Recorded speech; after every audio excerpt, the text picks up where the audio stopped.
Hi, everyone. Welcome to Slim DevOps number 72. Peter here, your host as always, the Senior Director of Growth at Slim.AI, joined by my wonderful co-host Nana, as always. Hi, Nana. How are you doing? I'm doing pretty good. How are you? Glad to be back. Yeah. Good to see you. We're getting pretty regular at these now, every Thursday, 3 Mhm. p.m. So, pretty fun. Yeah. Like, what's been going on?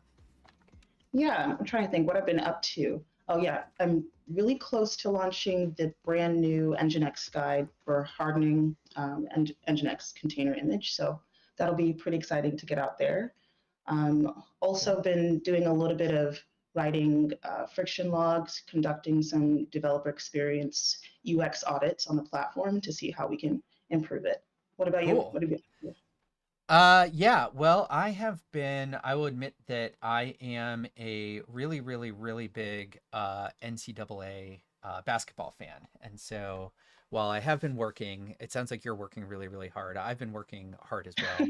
Um, but I am also watching a few basketball games here and there. And I thought one thing that was really funny, I don't know how many people are basketball fans as well, but the NCAA always has this thing, they've had it for a long time called the boss button. And back when we used to go into offices for work, the boss button would be a thing that you would click when your boss walked by that would like bring up a spreadsheet or something that made it look like you were actually working and not watching basketball games. And I just thought it was like really cute and clever. This year they turned the boss button into Boss GPT, which is a chat GPT knockoff. So it's like it looks like you're actually just doing chat GPT and really like learning, when in reality, you're actually watching basketball games here. So I don't want to violate any copyright things by broadcasting NCAA games where we can't. But I just thought that was really cute and cool and funny. Um, actually, for work, I've been doing a lot of writing. I've actually been doing a lot of writing as well about S bombs. So you know that we're getting ready to launch the ability to have an S bomb on our platform, and that's coming very soon. So Yes. I know you've been working on some docs around that. I've been working on a blog post that's kind of around some of the changes in like it's called the registry v2 spec, or they also call it the references API for container images that tell you where you can store SBOMs, how you kind of reference them when they're in a registry. And so I've been writing kind of a guide to that because it's important. It's important for people to know. So So you're breaking down the explanation of S bombs, and is it you would say it's more technical or very technical? There's Yeah, I think it's maybe a little bit of an overview, and it's almost a little bit of a news piece because there's actually been a lot of changes. The Open Container Initiative and the sort of Linux Foundation, these sort of governing bodies for how people decide where certain things go or what the container spec looks like. They've been debating this sort of notion of things like SBOMs. Everybody wants to just generate this software bill of materials when you do a new build of your container. And the question has always been like, well, what do you do with it? Like, where do you put it? Do I just store it right. on a disk? Do I package it into the container? Now my container is bigger just because it's toting this like file around in it. That doesn't make a ton of sense. Um, so this governing body, and there's been a lot of debate on it, said, actually, it probably makes the most sense to store these SBOMs alongside the container image in a registry. But Right. the registries needed to decide how that was going to work. And then, there's this sort of adoption process. And so now, Docker Hub and a lot of the others are following suit to say, okay, we're going to take this recommendation from the Open Container Initiative and actually implement this references API this way. So it's important for things to know. It's a little bit technical, but my piece is really sort of explaining the overview of like why and what were the decisions that were made and how would you actually like leverage this to say store your own S bombs if you wanted to put them in the registry. So that's what I've been working on. So yeah, That's awesome. Looking forward to seeing that. yeah, kind of a cool new piece of tech, and yeah, kind of coincides with a lot of the stuff we've been working on to kind of provide SBOM support in the Slim platform, which has been a big ask from all of our design partners and a lot of our customers and stuff. So yeah, should be pretty Awesome. cool. And then your Nginx demo, that was the one that we were kind of walking through last week and you were helping me with.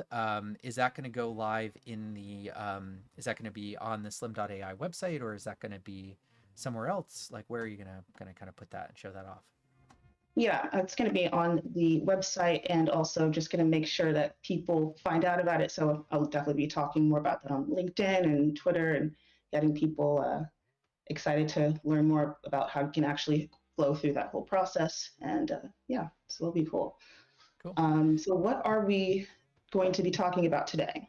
Yeah, so today we're talking about a project that I'm really really excited about. I think it's definitely still in kind of like preview mode. We've been rolling out images over time, but by this time Mhm. that we stream sort of next week, I think it's going to be fully out with sort of the 40 images that we want to have in the repo. But yeah, what we're talking about is this Slim community images, and it's something that our team, my team, a team of engineers that we have, has been working on for quite a long time, probably like the better part of a couple months. Um, and what we've been doing is we've been taking sort of these very popular public images, the things that sort of everybody uses, everything from, kind of Node latest and Python latest to things like Prometheus and Grafana and Drupal and Right. WordPress. Yeah, and what we've been doing is we've been building sort of a couple different versions. I'll get into that in a second, but like we've been building actually like working examples of these things that get slimmed using these recent tools that we've been building. So this automated container hardening process, it runs through a GitHub action that Hmm. runs the slimming process against a set of tests. Again, like test coverage, very important for slimming.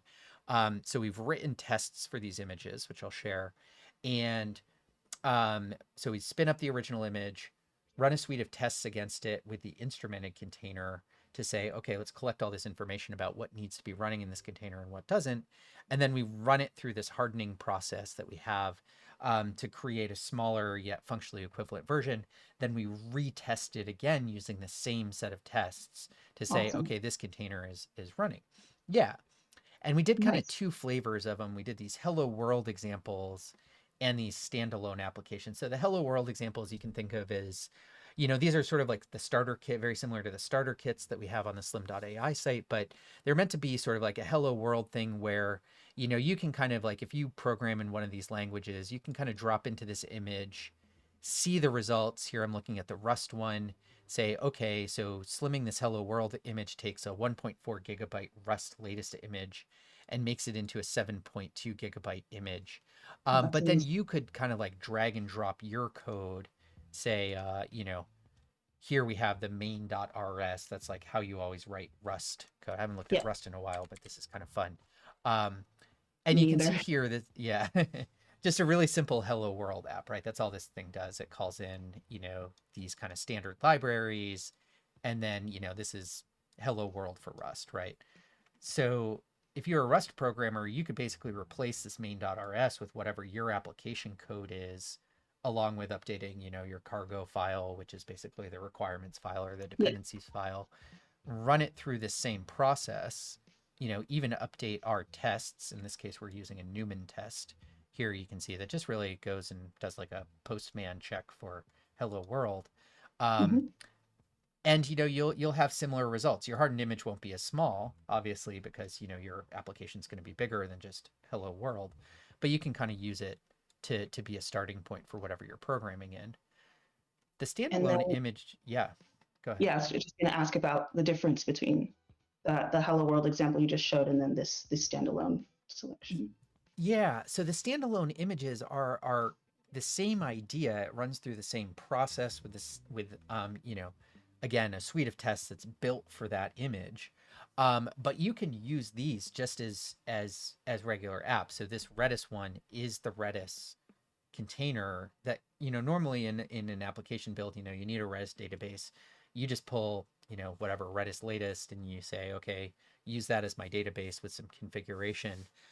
Yeah. Same thing goes here, where this base image that we're using is the Redis latest image, but this slimmed Redis image is again, a fraction of the size, a fraction of the files and the vulnerabilities that are in that container. Um, but it's actually running through the same suite of tests. And in this case, we're actually using the test suite from the Redis project. So Redis is an open source project. It's available on GitHub. They have a suite Hmm. of end-to-end tests that we're using. So we feel really, really confident that this version of Redis is actually like a fully functional working version of Redis that you can just use out of the box because it's running against the same test suites that they recommend. Oh, I So see. Okay. yeah, so these images are meant to be, and we'll actually like get into this Drupal image a little bit, but these are meant to be sort of, hey, just like, use these out of the box. Whereas the Hello World versions are meant to be sort of like examples. And the reason we kind of split them out like this is to avoid confusion. Some people, um, oh, sorry, give me one sec. Some people might confuse that like, hey, our Node.js image is actually meant to be a Node.js base image, which it's Hmm. not, So our base image is, like we're using the Node latest base image, but we're actually building an application on top of that, which is what most people are going to do. So yeah, does that make sense? Yeah, it does. It's good that there's these two types that are made available Mm-hmm. here, and I see the status of it shows the build status and the last update. So does Yep. that are these Yeah. manually updated or how does Yeah, that? yeah. So actually great question. So actually what we're doing is we're watching for any changes. So this is sort of a new capability that we have in the Slim platform, which is we watch these containers for changes. So say anytime this base image changes, say the Rust latest image changes and gets an update, we actually kick off a GitHub action that rebuilds the image using our Hello World app, runs it through the test suites again, runs it through the hardening again, runs it through the test suites again to verify that the slimmed image is working. So we're picking up any updates that come into these latest images, or in the case of, Drupal, we have a very specific tag that we're using. So anytime this image updates, we actually like run the update, do the tests, and we can see all of these are passing. But if one of these were to fail, our team would Mhm. go back and say, okay, why did that fail, and what Yeah. happened, what dependency changed that we need to be aware of. So yeah, it's part of the idea. So we actually have these automated to build every single time we see an update in the container. So yeah. Nice. And you said we could take a closer look at Drupal. Was that the one you wanted to? Yeah. So if we dive into kind of Drupal, and I think I have it open here. So a couple interesting things. So Drupal, I think a lot of people know, content management system. A lot of people have used it for years. It's built on PHP. There's a company Acquia who's here in the Boston area with us that does a lot of kind of the managed service side of Drupal. And so it's a really, really popular container, like well over 1 billion pulls on Docker Hub. And one of the cool things about it is that it's actually like a setup app, right? So like the way Drupal usually works is that, you pull the container and then you go into the UI and you go and you kind of configure things and sort of set it up. So this one was kind of an interesting challenge from our setup point of view. So what we do with this one is we actually do some of the configuration ahead of time and then run some tests against, sort of what like an expected use of Drupal would be. We had to do this for a few different images. Drupal, WordPress is like this. We did a slimmed Jenkins image. Jenkins is very similar because you actually do a lot of setup in the UI of the container while you're running it. Um, and so yeah, I can actually like show some of that how that works. But it's interesting when you get into these kind of community images to see like, okay, containers are sort of used in these different ways. Some people use things just right off the shelf, like Grafana and Prometheus. Those are these sort of observability tools. You just grab them and use them. Things like Drupal and WordPress, you want to configure those and then set them up. And then things like Node latest, you actually have to build, an application on top of. It's just meant to be Yeah. a base image. So yeah. Um, Another thing is kind of cool, I think, is like actually, well, I'm a little ahead of myself here, but we can actually look at these in the Slim platform. So again, anybody who's watching, first of all, feel free to jump on and say hi and chat. We're friendly. Also, give us a follow if you find the content interesting. But if you drop into, you can go to Slim.AI at the link above my head, click the Get Started link, and you can actually see and use all of these tools that we're using for free. And also there is a link to our Discord channel, and you can drop in and ask us questions and find out more about what Slim's doing. But yeah, so I've actually connected our GitHub registry. So one other thing I guess I should say is that these images are all available in our SlimDevOps community GitHub repo. So if you, yep, oh, okay, cool. You just posted the link there. Thank you for doing that. Mhm. So if you come into the packages tab in the Slim.AI repo, you can actually, we're hosting all of these on GitHub container registry, which I haven't used a ton. I'm actually really, really liking it. I'm really like enjoying it. It's sort of a very nice UI. Um, but we're storing all of the images here and we're one by one kind of making them public. So people can come in and just use those and pull those. But here I've set up a connected registry for this image using the connectors on the Slim platform. And so now I can come in and actually analyze all of these images just using the Slim platform and the Slim tools. So here I'm looking at the the Slim DevOps Drupal 949 PHP 81 image. So that's just a very specific tag for this image. And here, this is actually the slimmed version of it. So, I can see that it's a single layer image that's 173 megabytes. I can come over here to the overview and I can see, okay, it's running on port 80. The user is root. So there's still a little bit of setup work that we would want to do if we were just using this container. But I can see where kind of the working directories are. I get a lot of information about the entry points.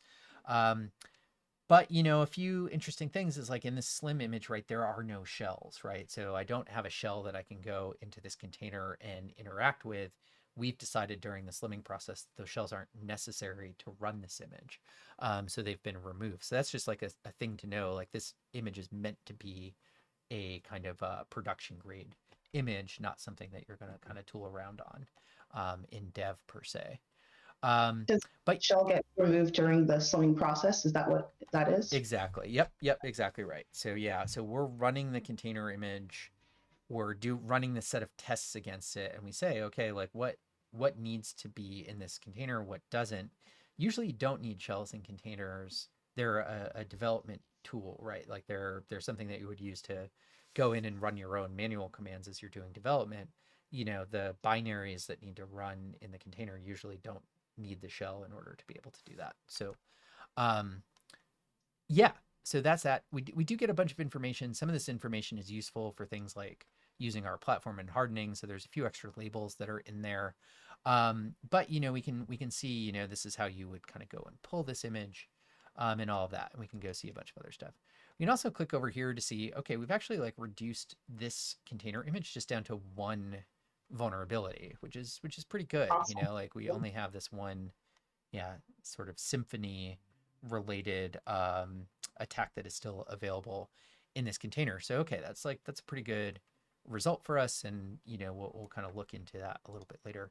Um, but yeah, one of the cool things I wanted to show you was a lot of people ask us like, well, like what does slimming do? How does it work, right? So one of the big values of these community images is not just to say, hey, these work because you can see them against these um, tests that are all there and available in the GitHub repo, but we can actually take a look at the differences between the Drupal image that is kind of publicly available on Docker Hub and compare that to um, The this slim version.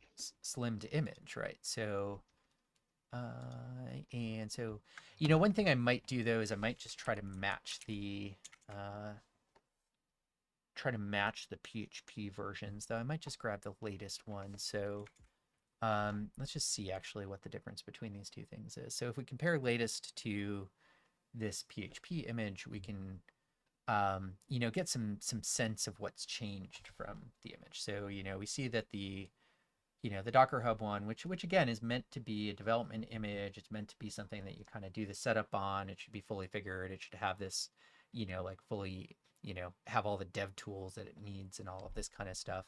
But again, a lot of that stuff's not going to be necessary in production. And when you remove a lot of that, a lot of those files and a lot of the kind of megabytes, what you're doing is you're actually removing a lot of the vulnerabilities that go along with it. So here we can say, like again, the shells and a lot of files with special permissions that exist in this. What we're saying is we actually don't need those for the kind of final working version of Drupal. We can also go over here to this file system diff and show, okay, what are all of the things that we took out of this image? A lot of it's going to be kind of operating system stuff, but um, I don't know. I was just curious about the Symphony, I think was in this container. That was one of um, The vulnerabilities one of the that was. vulnerabilities, right? Yep. So we can see actually, okay, I guess we might be using a slightly different version here, because here you can see in green, it means that it's in the Slim container, but it's not in the latest container. Like, so it Mhm. was added. So Symphony is something that's in this version of the PHP container, but it's actually not in the previous one. So, but I can get some like much better information about like, okay, what's actually in my container by doing these searches on these diffs. I can also, kind of look at an image metadata diff and just get some summary information. Um, Yeah. This oh is a yeah, lot of so insight though, because was just about to ask how many vulnerabilities were there before the swimming. So you get to see all of that here, which is great. yeah, exactly right. Here we can actually see this is actually just a very different Drupal version. So maybe I should go back to the Drupal 9 version, which will be a little more apples to apples. This one is actually a new version bump. But yeah, like you said, you can see this sort of vulnerability diff and see which ones were removed, which ones are still there.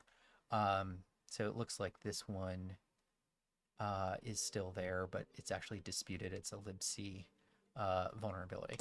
But yeah, so that's kind of the idea behind these images. We want to kind of show our work and let people sort of compare and think about these images for themselves, use our tools to really get into them. But I think one of the things I wanted to try to do on this stream was actually, and again, kind of burning some incense for the demo gods, and having tried this, we're still in, seeing it for the first time. But I was going to try to run this Drupal image and see if we could actually set up Drupal. You and I, we can create our own Drupal blog together, just by using this image. How does that sound? Let's do it. Let's try it out. All right, cool. Um, so I have already pulled this image, and I'll show that. Um, let's see. Maybe I'll just do Docker images. This is going to be a little noisy, but you can see that I'm using a lot of images these days. But here we have that image that we were just looking at, which is the GHRCO SlimDevOps Drupal image. It's the 949 PHP 8.1 one. It was created 35 hours ago. So like I said, we're updating these things all the time. And it's 173 megabytes. Um, so that is the image that we are working on. Since I don't always have the best kind of Docker command line foo, I built my command already to run the image. I think this is all I need. I'm going to run it interactively just so we get like a lot of output from the container as we go through it. But all I've done is really map the ports from 80 to 80. So here we go. It looks like maybe we're missing a little bit of configuration here, but it doesn't look like anything is completely breaking. So we've got this image running now. And if I bounce back over to my browser window and bring that browser back up for myself, and this worked last time, so I'm just going to make sure that it works again. And again, I'm just going to 0000, and I can see that like, okay, this is the core. Install PHP. So I'm actually running Drupal. I'm running this container. Nothing super interesting is happening over on the command line, but I will share it if something does. So let's just go through. We'll see what we can do. So we go to start setting up our profile. I Mhm. think we probably want to start with the most standard stuff we can, although we could do the demo experiment Umami Food Magazine site. But um, Okay, we never are heard going of to. that. Yeah, I don't know what Umami is, but so we have a couple different types of databases that we can set up. One is the MySQL database. I think maybe I might have made a mistake already in my Docker command line run, because one thing I know about Drupal, because Steven, if you remember, Steven was on with us a while back, and he showed us for WordPress. Um, that you need to kind of like set up volumes for all of these types of CMS type containers. You want to set up volumes for your databases because they have databases that are actually running inside of them. So that might throw us off, but that's just a little, I'm going to sense check that. Oh, and we have Big Pod here. Hey, Big Pod, how are you doing? We're running through the Slim.AI community images, and we're working on an image that I think you've worked on a bunch, which is Drupal. Um, doing okay, good. So Cool. So let's just the database thing, you would have to actually be running one of these uh, locally. Is that what you were talking about with that? I want to yeah, make sure I understand. yeah. So there are a couple ways to do it, and actually, Big Pod maybe has a little more information than we have, but or than I would have. But so I think there are two ways you can do it. One, you can run the database as an external database. So you could run like, Drupal and then MySQL in like a Docker Compose or in like a Kubernetes environment, something like that in a networked Yeah. configuration. But the Drupal image itself actually has MySQL in it. So you actually don't need to do that. It is self-contained, which is it breaks the paradigm a little bit of how we tend to think about containers. Normally you would think about, okay, I have a front end service, a back end service, and a database, and those are all going to run independently. But Yeah. these types of images tend to run with like the database just kind of nested inside of them, and then you use a volume to um, to use them on the outside. And actually, I might just something I'm thinking, which is like always like read the read the document. So we'll do a throw to the Docker Hub official image here, which has a lot of good documentation and information in it that explains some of this stuff. So let's see what they recommend for a run command. So yeah, here they're actually setting up the MySQL Let's see. stuff in the actual command line. They're creating environment variables for it here. Um, walk through, enter the volumes. Okay, so they're actually saying that you might need to actually run this with these usernames already. So if we run into that problem, we'll go ahead and fix that.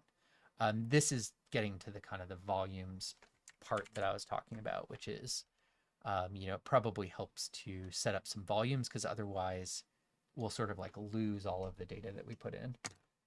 Big Pod says, I don't think it has one. As far as I know, you need to have a separate MySQL database. Oh, okay. So maybe I already messed that up. Um, this was the part of the demo that I hadn't really practiced. So YOLO.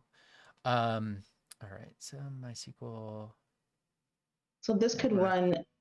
This would have to run simultaneously, like in a new. Oh, okay. All right. So this is pretty easy then. I can just go ahead and actually run this. I don't actually need to. Let me think about what I want to do here. Okay, this is pretty easy actually. So I just need to bounce over here. I'm actually going to stop this container. But I think what I need, all I need to really do is actually run I'm going to start a MySQL 5.7 container using all of this stuff. I'll actually just use all their default stuff so that I know. And Okay, then, nice. So you built your own like authentication information for that. That this should hopefully yeah, work. I'll just call this, like Slim MySQL, right? And then I'm going to run that. It's running as a -d, so it's going to run as a daemon. So if I do that, now this is just going to pull MySQL 5.7, set it up with these credentials. It's going to run it as a Got it. daemon. So then I can just rerun the same thing. So now I'm running MySQL. I think the only thing I'm going to need to do change in my Docker run command is actually put the network in there so that these two are running on the same network, I think. And this looks like you don't need anything MySQL related prior to like set up on your machine prior to doing this, running this. No, no, yeah, yeah. Beauty of containers here, like Mhm. we're witnessing, which is that, actually like, see, I didn't need to install MySQL or anything. I'm just pulling the Docker MySQL container. Um, oh, it says network slim not found. Uh, do I need to create the network? I might need to create the network. Let's see, Docker network, is that a thing? Yeah, cool. Docker network create slim. Cool. Now I have a network. And I'll Docker kill slim MySQL. I should have added the remove command. Docker stop. Error response, something is not running. Oh, Yeah, because it's not, it wasn't yeah. running. The only thing that I did wrong was I forgot to add the remove tag, so I had a namespace conflict there. Oh wait, hold on. It's already in use by container. Remove or rename.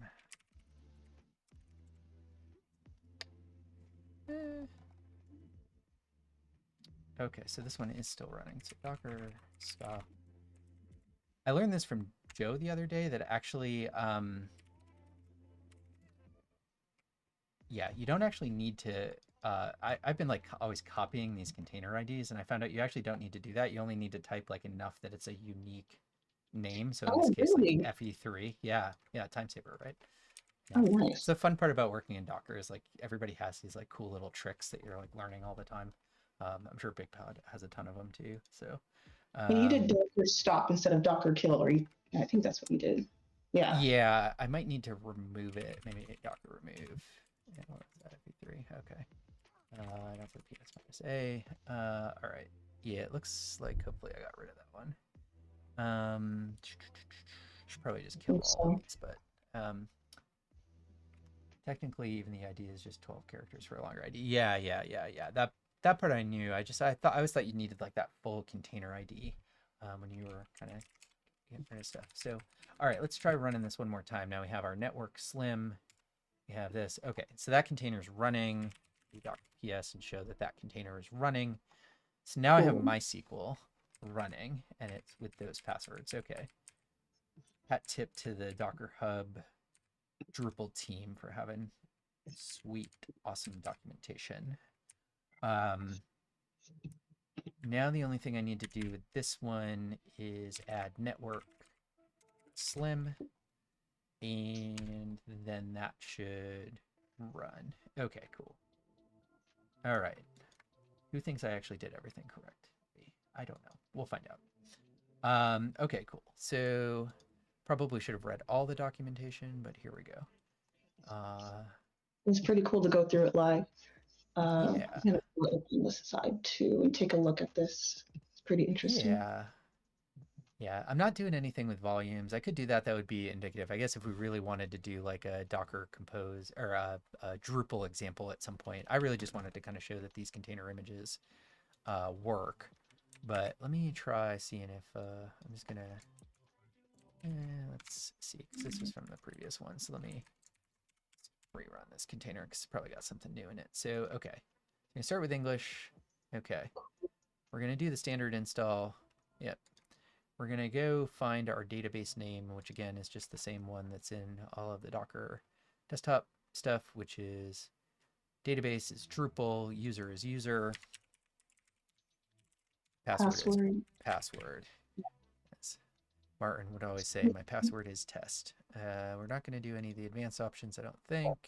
Oh, but that's good to know. Localhost 3306. Okay, save and continue. What is it? Remove issues before continuing installation. Help configuring your database. Boop, boop, boop, boop, boop. Huh. Did I? Maybe this is running. This isn't running on localhost, right? This is running on 000. And the port No. number, would that need to be modified as well? Let's see. Okay, is it Yeah, possibly.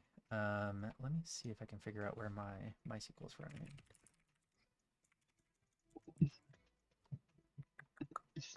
MySQL is running on 3306, I think. Let's see. We didn't change the ports here, so all right, let's see. what is that port information? Is there something in the docket that Let's see. Installation notebook. Boo boo boo boo boo. I'm not gonna have time to read all that stuff. Let's see. Advanced options, database host, Docker containers on the same Docker network are rootable. Oh, by their container name. I think that maybe what we need to do is put the host. Oh, the host. That's right. That's right. Okay. Okay. Cool. Mhm. I actually remember now. Um, in this case, the host name, since this is running on a Docker network, the host name is actually the name of the container that we used, um, which I hope I Interesting. remember what it was. It is Slim-MySQL. So let's try that. Slim-MySQL. And let's see if that works. Nope. All right. What is going on? Although BigPod said we could use SQLite, so maybe we'll just do that. I'm not sure why this is not working. I see one other port that's listed here, which is 33060. So let's see if that one works. And this might just be the last thing. Okay. Well, maybe we'll give up on MySQL and we'll just use SQLite. Okay. Well, when in doubt, use SQLite, I guess. But So now it's installing.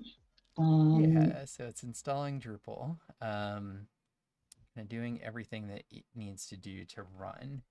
I'm guessing that, one of the things that would be interesting if we had the volume set up is we could actually see, like, what it's actually doing is creating a lot of those configuration files and Yeah, themes and, media site setups. We could do it Slim. that could be something to try another time for sure. Yeah, yeah, exactly. Um, I'm going to use, let's just put in Peter at Slim.AI. It's not my actual email, but most of you know my actual email. We can use the username SlimPSV. My password is test, which is a weak one, but that's okay. We're showing that all this stuff works. That's Nobody's ever so actually going to rude. see this. What country are we going to be from? Let's say the Netherlands, because we're going to KubeCon Oh, soon yes. as a team. But cool, New York time zone. Check for updates automatically. Well, yeah, we can do that. So continue. So cool. Let's see. Is Drupal on the same network as MySQL? Yeah, BigPod, I think it is. Oh, I didn't expose a port. BigPod, you're so smart. You're so good at all this. Um, BigPod saying I didn't expose the port on the MySQL container, which is what I did wrong. So, okay, good to know. Thanks. It says that's why I created my own CMS as a dependency on database, just for dependency on a database is just bad for a CMS. Yeah, it is a little strange that, like, you have to set up kind of MySQL. I'm glad that they have a Postgres option. I would much prefer to use Postgres for this type of stuff. Um, but, I don't know. I guess, I don't want to sound like I'm like ragging on Drupal or anything, but Drupal and WordPress have been around for a long time. They sort of come from a different world. I'm guessing a lot of the kind of Jamstack CMSs don't run into this kind of stuff, though you don't see those in containers a lot either. So maybe there's a little bit of a market there. I think we did the Contentful Jamstack CMS as a container example with Steven at one point. But cool. So yeah, so just long story short, I think, little hiccup there getting the database set up, but pretty much everything that we need here is now available in this image. And again, we're using an image that was 173 megabytes versus 544 megabytes. Right. I think there are some other things that you could do. Like if you really wanted to configure Drupal the way you wanted, right? Obviously, we're going to go in here and do a lot of work. Maybe we'd have our designers come up with CSS and we'd write a bunch of content to be part of this. All of that would live in volumes. And then what you could do is you could actually run this slimming process against those kind of setup volumes and configs. And even with the MySQL database running, run that automated container hardening against your own stack, you'd actually get better hardening results. I think what we were trying to show with this community image is like, hey, even for these ones where you're going to set up and configure something, you can still run the hardening process and it works just as well on these. So yeah, Awesome. that was kind of the idea.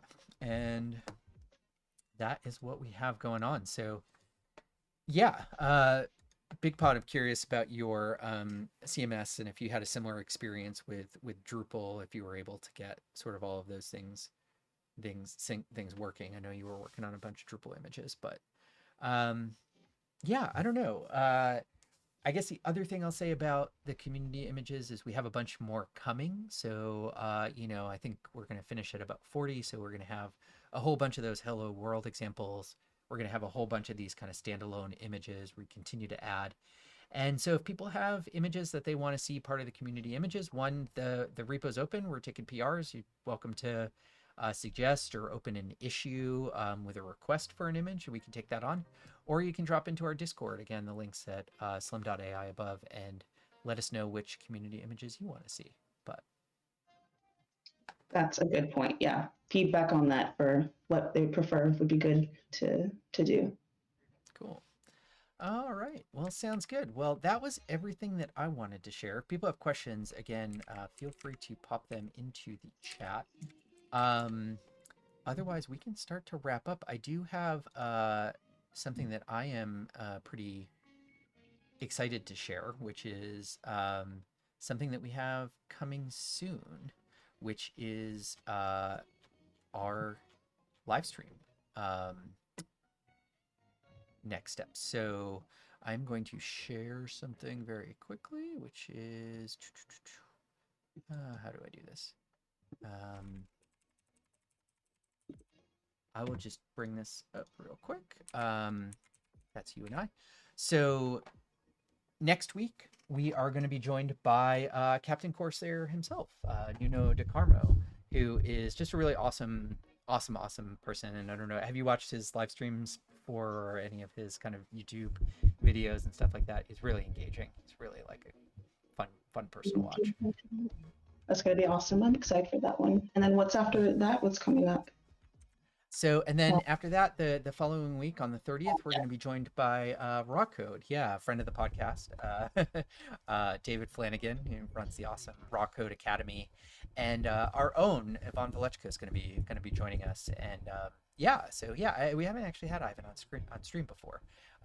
We did a little bit of a webinar with these two a while back, but he's never been on stream. So Oh, um, really? yeah. So that'll be really fun. They're gonna actually walk us through. David worked on a Next.js hardening example for us that puts it into CI/CD and does a lot of different things. So kind of like your developer experience um, uh, uh, investigations. It's a very similar thing, but he did it. He did it for his channel and for his video, and he's going to come share with us like what he learned. And Yvonne will be there to kind of talk us through some of the design decisions we made for our automated container hardening and sort of how it works and what's coming soon on that. So yeah, mark your calendars and should be a pretty fun time. So. Yeah, that should be good. I've been doing a lot of research about both of them, like before or when I first started here. So this is like highly anticipated. Looking forward. It's going to be fun. Cool, cool. Awesome. Awesome. Well, sounds good. Well, looking forward to those coming up. And in the meantime, if you have questions for us, feel free to drop into the Discord. And other than that, I will sign us off. Nina, where can people find you if they want to reach out and say hi? Yes, so I am in our community of Discord. That link should be everywhere here on this screen. And there's also Twitter. I'm always active on Twitter. I was on there, so feel free to find me. That's twitter.com/NanaHacks. And yeah, DMs should be open. Okay, cool. All right, we have Manish who's joining us. I am new to DevOps. How do I start? Cool, great question. Well, first of all, Manish, thanks for joining us. Great to connect with you. How do you start in DevOps? That's a great question, Nina. Do you have any thoughts for Manish on that? Well, I would say actually, Yvonne's content is an amazing place to kind of warm up to it. The content that he creates, I think, is available through his newsletter and social media. It's a great place to warm up to what DevOps can be all about, and some of that specialization. Um, so yeah, what about you? What do you think are some good resources for that? Yeah, definitely. I think I think Yvonne, who works with us, is a great person for it. Um, so I think that's a great place to learn. I definitely think there's a lot of kind of like online, just like ways you can go and start tutorials. So like I know Big Pod, who is in chat, also talks about this a lot, which is like he just goes and builds things, using like say GitLab, a self-hosted GitLab, or starting to write your own GitHub action. Certainly like learning a lot of those tools I think is valuable to get started. As far as certificates go, I'm not like the expert on certificates. I do think that any of the AWS certificates that you can learn are valuable, or if you want to go kind of the Microsoft universe, like learning, getting the Azure certificates. Um, I do think those are good. Obviously, the certified Kubernetes administrator, if you really want to do Kubernetes, that's kind of the one everybody goes for. But of course, it's also one of the hardest ones. Um, so I think there's the Linux Foundation, which offers a lot of training and sort of a lot of free stuff. They also have a lot of scholarships to go to conferences. So I'd suggest doing some of that stuff. Um, I would say kind of pick one of the cloud platforms that you want to learn the best. Probably Azure and AWS are the two that are kind of the most ubiquitous, I guess, in business, because then you kind of have these certifications that you can lean on, and then ask yourself like, hey, do I really want to do Kubernetes and like invest the time to get the CKA? That's certainly a certificate a lot of people have. But I think if you just want to get into DevOps, like not a lot of people are going to um, kubectl is not real. It's all just APIs. We've been lied to. Yes, I think so. I don't know. I don't know enough about Kubernetes to talk about it. I told Ivan I wanted him to teach me Kubernetes, and he told me he was too busy. So he said to go read his content. So I don't really know kubectl that well. Um, I think but there's like there's that phrase that's really popular. There's no such thing as a cloud, just other people's computers. right. It's all just APIs at the end, right? So, um, yeah. And the big question, kube kubectl, kubectl. I never know how to pronounce it, but kube control, I guess, is not how you'd Yeah, I say think it, it's but control. I think everyone says it differently. yeah, exactly. I guess so. Okay, so Big Pod and Run Amucker, thanks for jumping in, and first of all, hi, thanks for commenting. I appreciate the comment. Isn't really like all programming just APIs? Couldn't we just say that about like everything? Like, isn't Python really just a bunch of APIs? But like to C isn't a GitHub action at the end of the day like really just calling a bunch of APIs? So Yeah, um, APIs built on top of each other. yeah. So indeed. Okay, cool. I got a fist bump on that one. So all right, nice. So we've established that everything is just APIs. So why would Kubernetes be any different? Um, I do, I guess, kind of back to Manisha's comment. One of the books that I was using, my brother actually stole it from me because he's trying to get his certified Kubernetes um, administrator thing. So I haven't been able to get into it, but the Kubernetes Up and Running, the O'Reilly Media book, Kelsey Hightower started, and then who is it, Brian Burns, and they just came out with a third edition, which is really good. I'd just say like it's just very very well written. I don't know that it gets you like far enough that you would like get a job from it, but definitely if you just want to kind of get your feet wet and get into understanding what Kubernetes and kind of cloud native development's all about, I would highly recommend that, at least the intro chapters, depending on how far you want to get into it. It's also not very big. It's like a pretty quick book. It's not one of those kind of O'Reilly Media books. It's one of the O'Reilly Media books. Um, so yeah, definitely. But yeah, feel free to drop into our Discord and ask questions. We have a lot of DevOps people in there. People can probably give advice. We don't have a jobs posting in that community, but maybe we should, Nina. Maybe that's a good thing for us to think about, is like a place where people can post DevOps jobs. Yeah, that'd be resourceful. I could set that up. Yeah, But I guess also, one there's other. Yeah, go ahead. what you're mentioning about there should be people in the community where that create content around this. Potentially YouTubers, I think YouTube Mhm. content. But it also depends on like the learning style, I would say, maybe honing in on if you're somebody who prefers video content Yeah. versus reading, that could, that's something to consider when diving into this. Yeah, I think that's also a great point. Yeah, actually, I'll post Raw Code Academy. They have a Discord channel as well, so they have a bunch of kind of like learning tools and development, like videos and YouTube videos and stuff like that. But they also have a Discord community.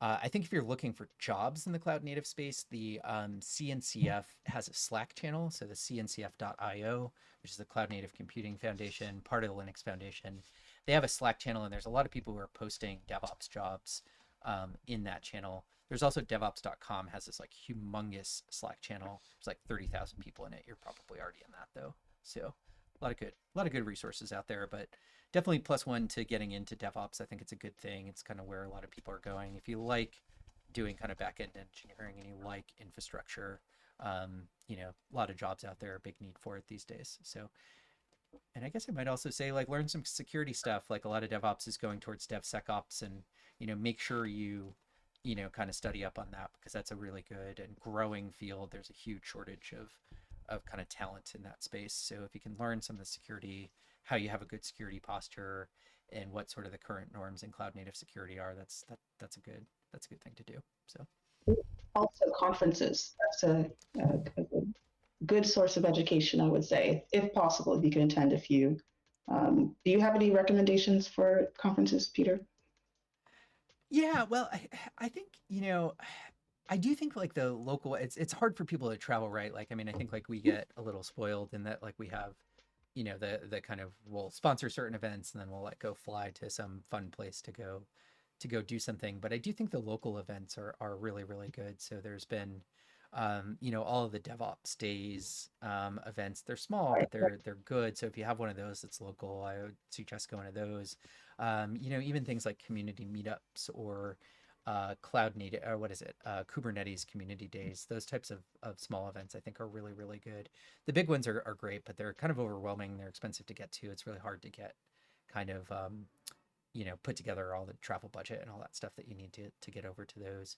um, so yeah, I will say that the Linux Foundation does have uh, scholarships that you can apply for. So if you are interested in going to some of those events, you could do that. This is my first time visiting here. Could you say your expertise? Oh, sure. Yeah, yeah. So nice to meet you. So we're Nana and I are both from a company called Slim.AI. We're a Series A startup that's based in the cloud native security space. So specifically on container security is what we talk about all the time. So we're constantly on stream here, kind of talking about the tools and technology that we're building at Slim.AI, how they interact with different other things in the kind of the cloud native and container ecosystem. I am the senior director of growth there. So I come from a product management background, but have been at the company for about 2 years. So I've been learning a ton about all of these things. Um, Nana is our developer advocate who joined us from, Nana, you can introduce yourself, give your background. Yeah. Oh, yeah, sure. Yes, I'm Nina, and I'm a developer advocate.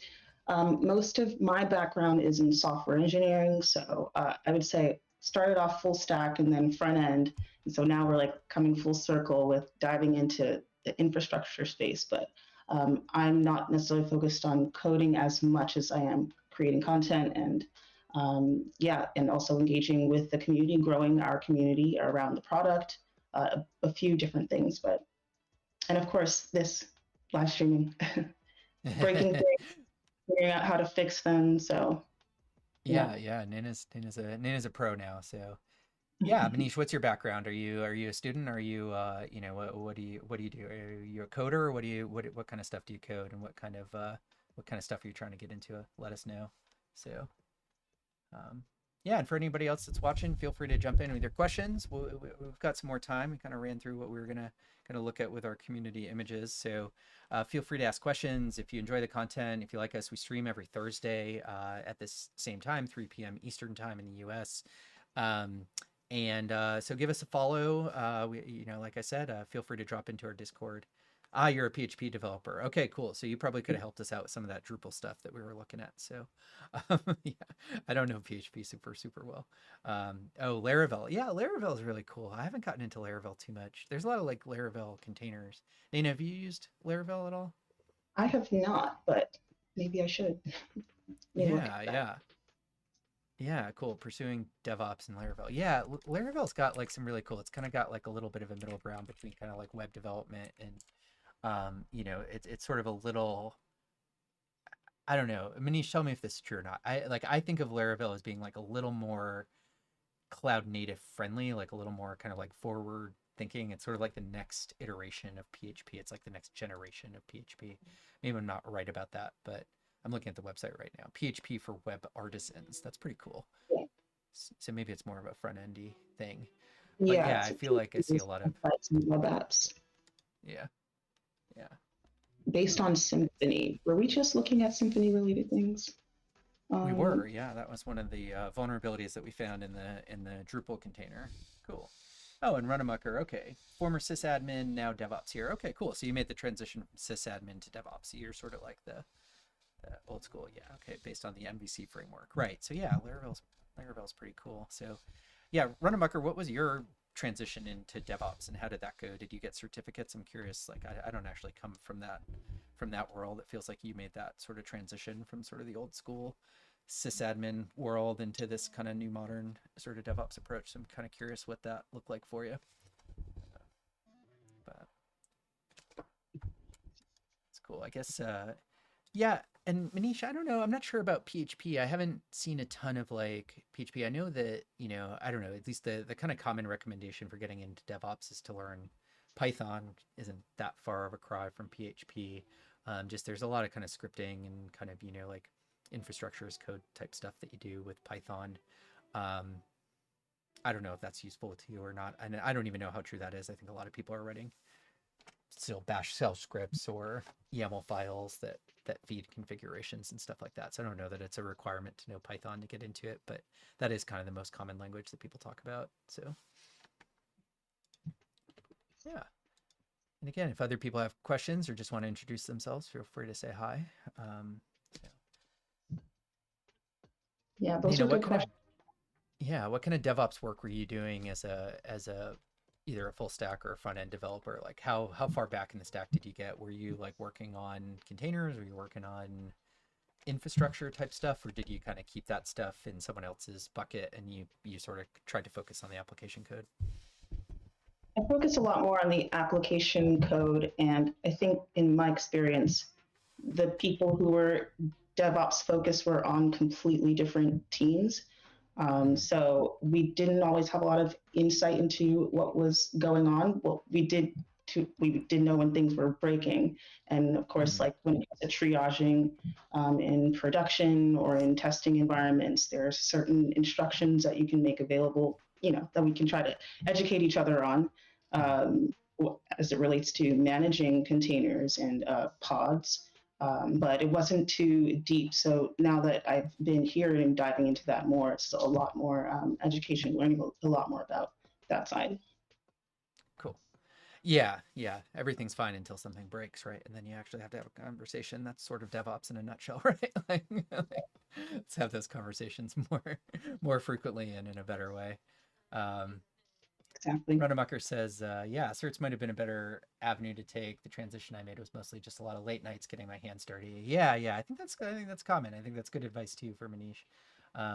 Some driven by the company, but mostly to make life easier. Yeah, yeah, I guess that's a good situation to be in too, Manish. If you can find, I don't know if you're working right now or not as a PHP developer, but it's always nice to like kind of like learn on the job. So if you have, I honestly, that's what I did at Slim.AI, even though I'm kind of coming at it from the kind of content and growth and like marketing side.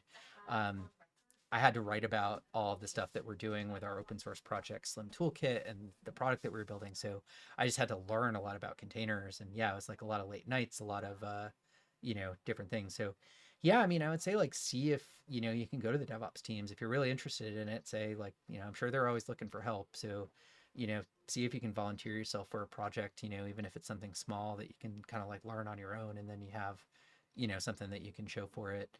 Um, it doesn't always work out, but it is good advice. If you have a company that's working on this stuff, chances are there's somebody who's on in the DevOps world and underwater on some project and would love just somebody to say, hey, do you need some help?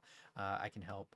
And it'll give you a chance to learn and the hands-on stuff can be a little bit a little bit better. And then, then you have a story when you go to your next job as you're interviewing for your next jobs. You say, hey, I took the initiative to go learn this DevOps stuff, and you know, I built a GitHub action, I built a CI/CD pipeline, I created a testing suite or set up a you know staging environment in Kubernetes, something like that. That's definitely like a good way to go. So yeah, Yeah, Runnemucker's plus one in that one. Yeah. So I think people have like a bit of or feel a little bit intimidated in this space. So it would be exciting for someone to show like they're interested in this like specialization.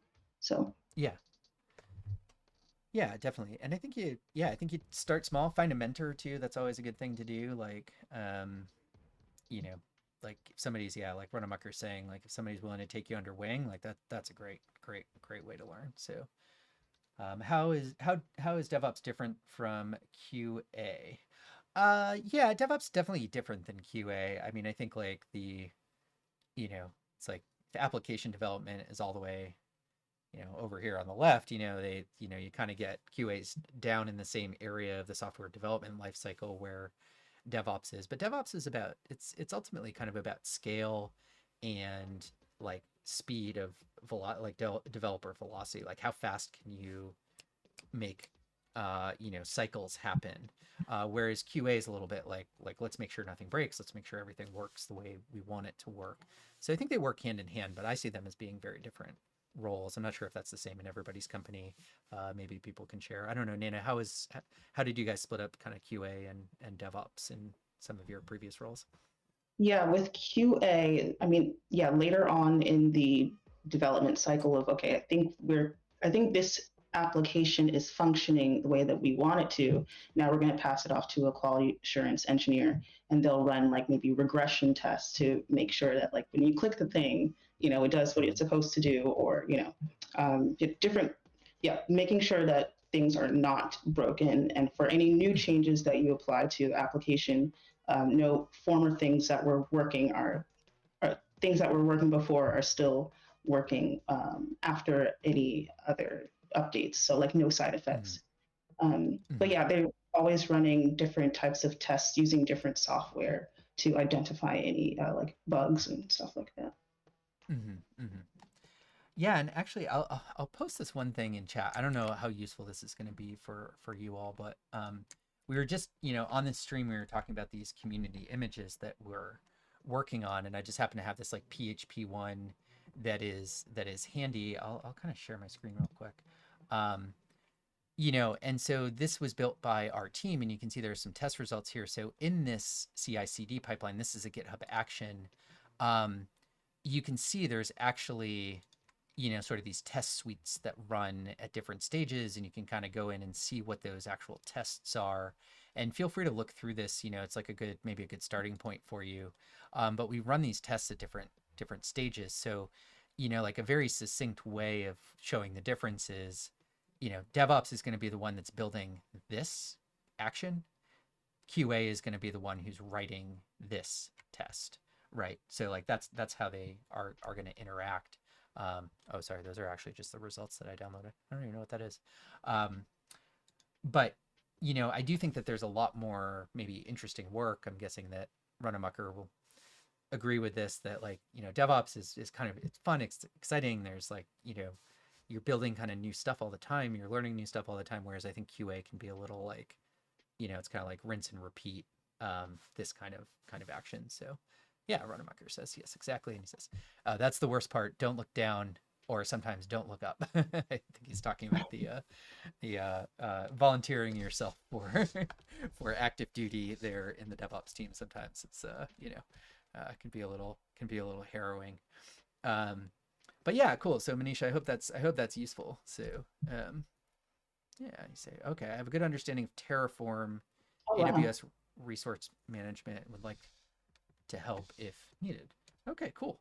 That's awesome. Yeah, I mean, like, feel free to join us on stream anytime. We're usually floundering around trying to figure things out. We've never done Terraform on stream. That's terrifying to me, but maybe we will. We were doing sort of like some DevOps 101 stuff on stream for a little while, where we were building GitHub Actions and we were building a GitLab pipeline, and I actually have a Circle CI orb that we just launched that I would love to share sometime soon. So that's kind of a CI pipeline thing, but haven't gotten into the Awesome. infrastructure as code stuff yet, and would love to. Would love to. So that sounds like a cool idea. Um, oh yeah, Runamaker was saying when getting intimidated to seeing how vast DevOps is. Yeah. DevOps is a huge. And then yeah, you add on DevSecOps, which is this new and emerging thing, and then that like just like expands and multiplies, and now it's like 3D chess, and yeah, it's just a huge cloud is just a huge area, to get into, and there's a lot of different ways you can learn different things. So yeah, Manish, I think if you're learning Terraform and you're like on that path, I think you're like doing all the right things. Um, you know, I might say take a look at Pulumi. That's like been kind of like that's a very Terraform like technology, that's been kind of coming up. They have a developer advocate there, Engine Deary, who I'm hoping to get on the stream sometime soon. Um, but but yeah, definitely a lot to learn out there. So cool. Yeah, Glad if you're taking it on. y'all haven't already joined the community, definitely should. We can connect more on that. Love, because that'd be cool to dive into this whole Terraform thing. Yeah, absolutely. So yeah, Manish, maybe let us know what if you have a Terraform GitHub example or something that you want to share with us in the Discord. Would love to see that. So that sounds great. And yeah, okay, cool. Well, if you guys don't have any other questions, I think we'll call it here. But thanks for joining. Thanks for the chat. Those were great questions. Really interesting discussion. And feel free to join us again next Thursday. Like I said, we're going to be on doing some Windows-based containers with Rancher Desktop, which should be pretty fun. And then the following week, we'll actually be doing a ton of CI stuff with Raw Code of Raw Code Academy. So those will both be good streams, and please join for those. Until then, let's see. Let's see. It is very refreshing to hear Nana talk about QA. Talk about a lost art. I always argue that there is a wealth of hidden knowledge wasted in QA. Thanks for the stream. Oh, very cool. Yeah. No, it's funny. I actually wrote a blog post a while back about the power of QA and the communication that needs to exist between developers and QA engineers. Let me see if I can find it. But doing the research for that helps me to, especially speaking with people working on my team who are QA engineers, getting that Mhm. perspective and figuring out how can we get the most value out of our work together.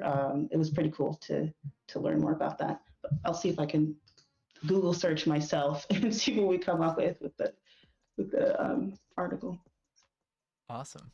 Awesome. Yeah, no, that sounds really cool. I know I haven't, I've definitely worked in places where QA and dev don't interact a lot, and it, it, it isn't that fun. It isn't that helpful. It's you're working at odds. But um, yeah, no, all good, Runamacher. It's a good point, and it's a good. Thanks for bringing it up. So yeah, if Nina can share her article. But yeah, it's interesting. I think we talk a lot about testing as well here. Because testing is good for sort of CI/CD pipelines. It's good for being able to do your the slimming process. It's really helpful to be able to exercise the container the way you expect it to run. That said, writing good tests is really, really difficult. It's time consuming. It's time consuming to maintain them. And so, it is this sort of balance between velocity and investment. And it's hard to find good QA teams. It's hard to get them sort of in a place where they can be successful and they have enough resources with the speed of application developers. So I love the comment. I love the thought. And yeah, we will check out that article, Nana. That's great. So cool. Thank you. Awesome. Awesome. All right. Well, thanks. All great interacting. And yeah, we will catch up with you next week. See you next Thursday, 3 p.m., same time, same place. So, all right. Thanks very much. Bye all. Oh, right. I actually have to turn this off. All right. Bye all.